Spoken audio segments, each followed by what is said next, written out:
This is Marianne Martindale from the Alliance for a Better Utah, and welcome to the Better Utah Beat.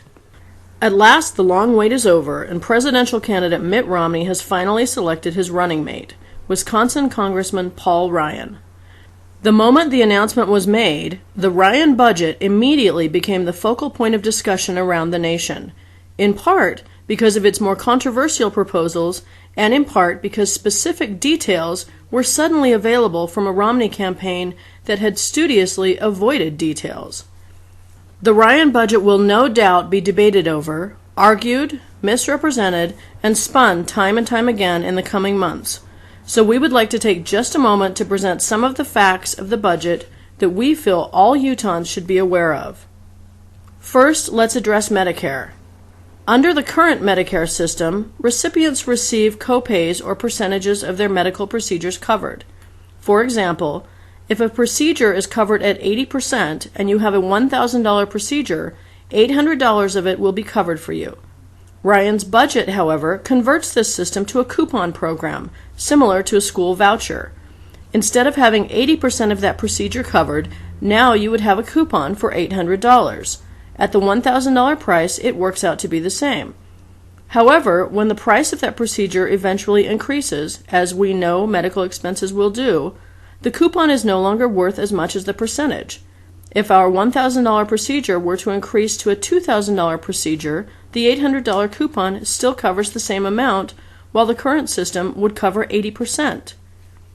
In short, for those who rely primarily on Medicare as their health plan, less and less of those medical expenses will be covered, and as costs rise, eventually the coupons will be completely worthless. Second, let's discuss what the Ryan budget would do to the state of Utah itself.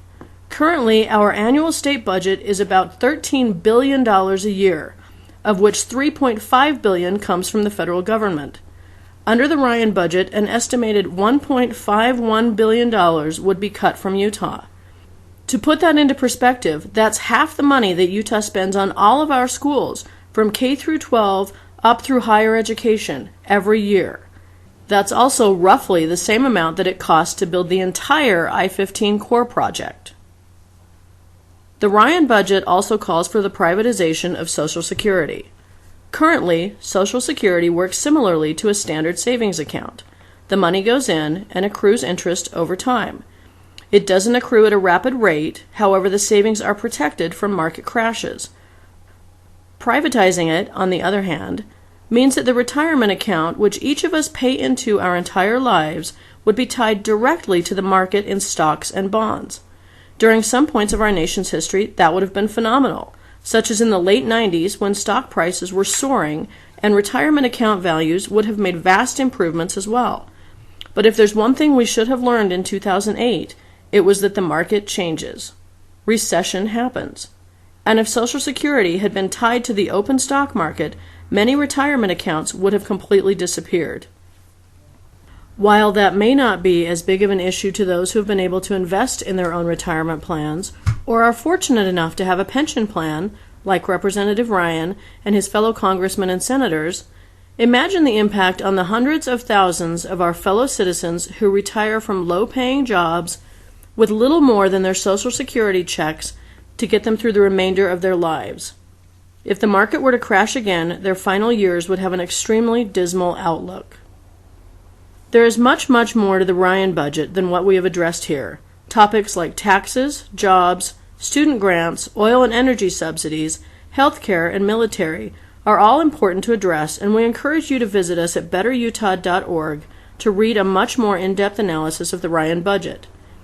It is a fact in America that we have an ever-growing debt, and we must find responsible ways to cut unnecessary waste from our budget. But it is important to understand the reality of these proposed cuts to programs that impact those most vulnerable among us. The price tag of these programs is more than just money. It is the lives and well-being of millions of American citizens, and we need to decide whether their future is worth it.